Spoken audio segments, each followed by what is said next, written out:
Hi. I hope you've all had an interesting and thought-provoking day so far. I actually learned something from the previous presenter about her rule. I now have a new one. It's ABC, always before coffee. Thanks for waiting for 15 more minutes before you do that. So I'm going to be using Slido, and I'll ask you a couple of questions. Um,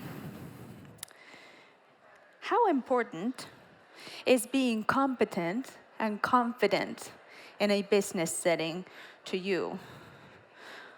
One answer, thank you, is very important. Option B, somewhat important, or not at all important.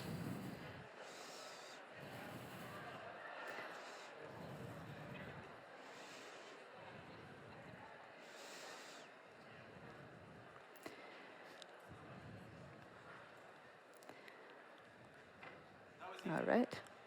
That was easy, right? Yeah, I'm happy with that. This is what I anticipated. It's very important to be competent and confident, right? I guess we can move on to the next question, right? The second one that I have. Do you believe that stronger language skills would bring additional value to your business? Either your skills, your employees' skills?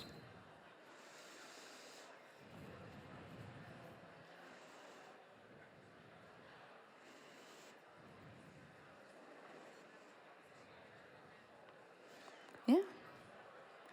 It's looking like, again, what I anticipated.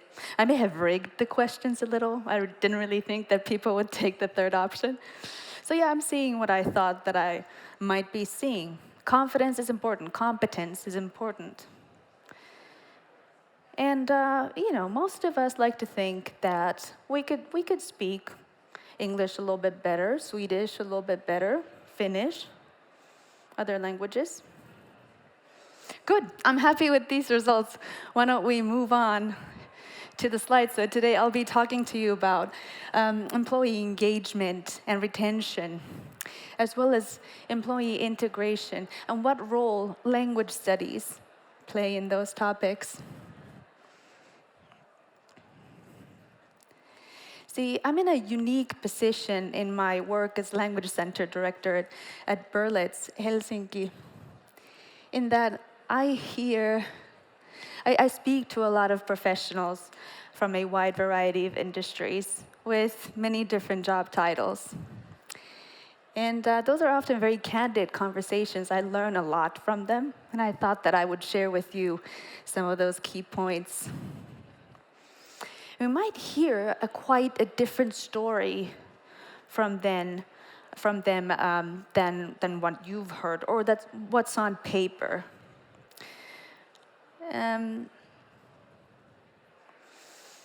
See, sometimes when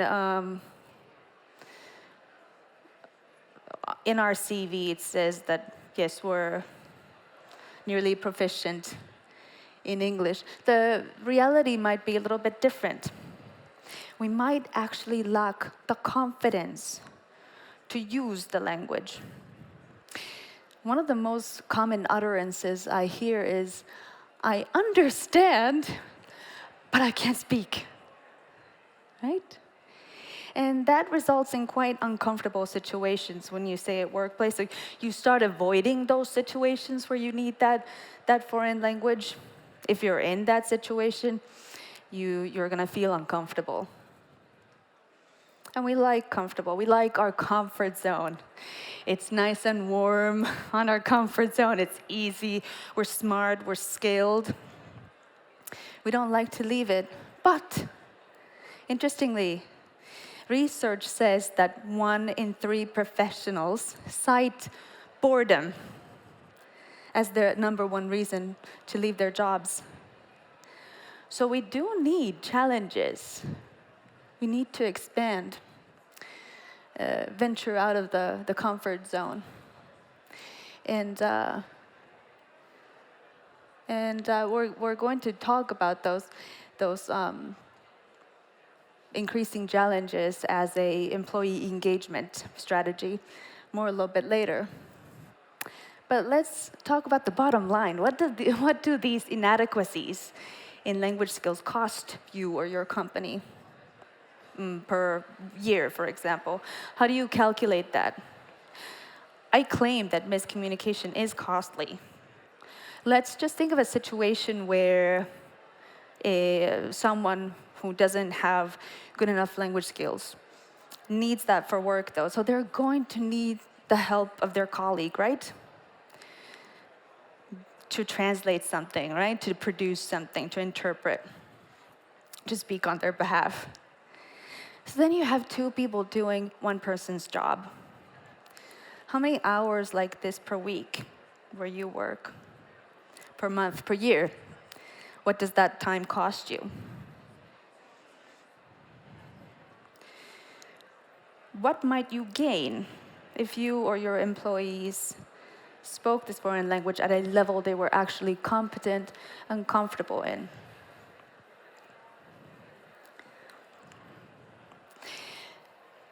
Many businesses are in a situation where they need to attract foreign talent from outside Finland, you know? So we know that this is a bureaucracy-heavy process, right? It's not made easier by the weather outside, right? Might seem like quite the hostile environment for someone.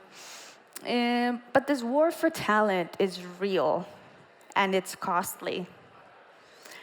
So when you finally manage to find that talent, you hire them, you hopefully offer them some relocation services to get them settled. And then they hit the grind, the hectic 9 to 5 or 9 to 9 life ensues. And they might not have any trouble communicating at the workplace. Maybe their English is awesome. Maybe your corporate language is English. No trouble there. And whether your expat came to Finland alone or with family, it's unlikely that they have a social circle ready there to support them in the outside working hours, right? And of course, it's natural that we all have a need to belong. So you're going to want to feel comfortable in your new setting, in your new country. And you're going to want to know, and this is what I hear from these expats, I just want to know what's happening around me. It's really natural. So why not support them by giving them some basic level in the local language to help them integrate into the society? And let's not forget about their family either. Happy wife, happy life. Of course, this, happy spouse, happy partner, happy kids also. There are so many things happening. Daycare stuff, school stuff, hobbies, doctor's appointments, things like this, where you communicate with your kids' parents and teachers, where you're going to need the local language to be comfortable. And I claim that if your expat and his or her family is comfortable here, it means that you are going to be able to keep your foreign talent for longer.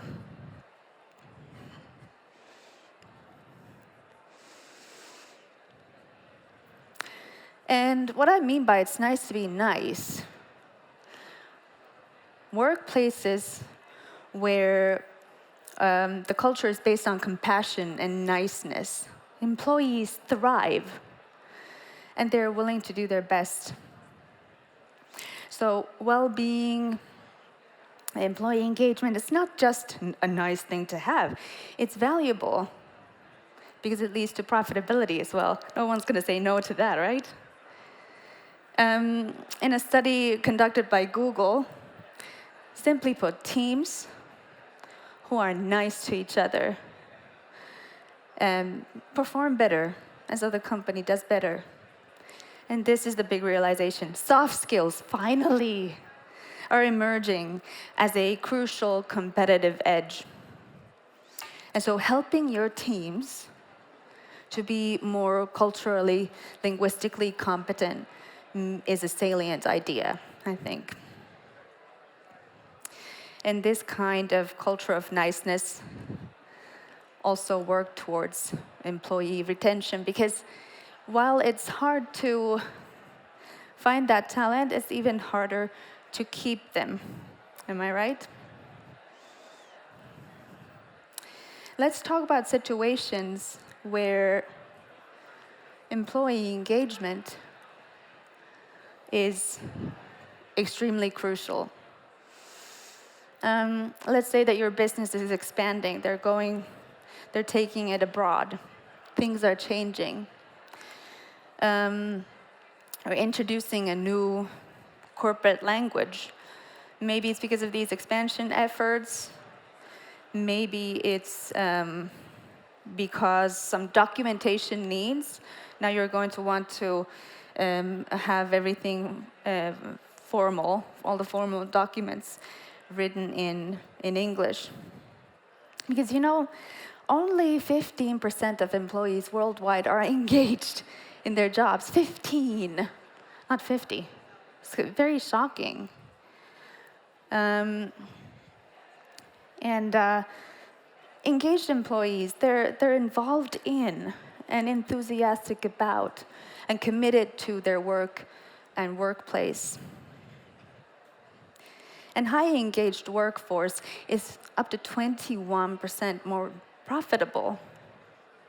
It's a really, really important topic.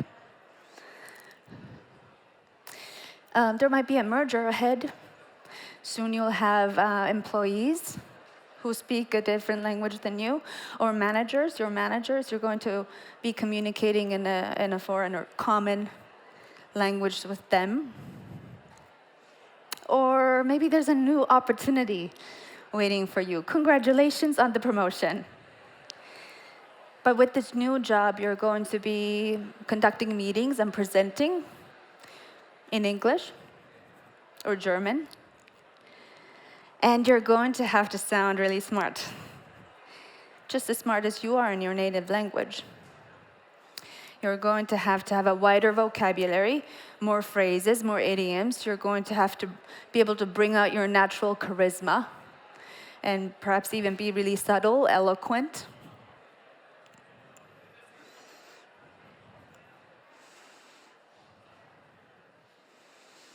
All of these situations.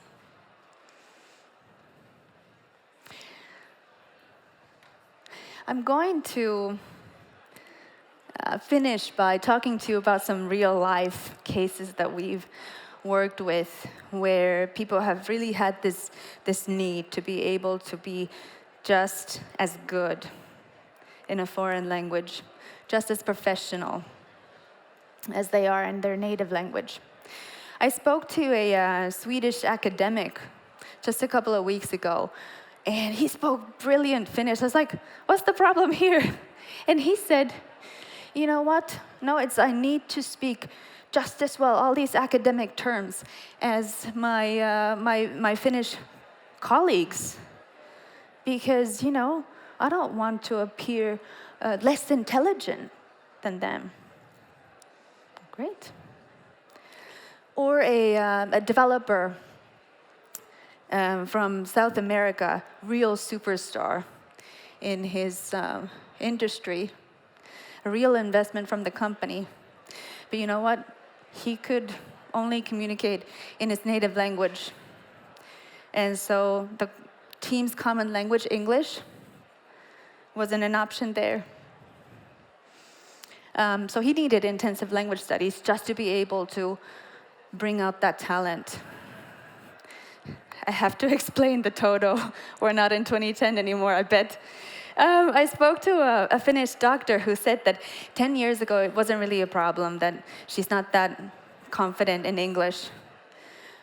But now, she's not, in 2020, it's a completely different situation. She wants to not sound rude or abrupt, but just as she would in her own language. I've got like 4 seconds. Coffee break outcast is someone who is an expat and his team switches to Finnish at lunch. And all of a sudden they're there, oops, not understanding what's happening around me, right? All right, thank you so much for your time. And we're there at the Berlitz Lounge if you'd like to come and talk some more about these topics. Simon, I know you like your clickers. I'm gonna leave this. Yes, finally someone understood me. Thank you. Big applause. Thank you very much.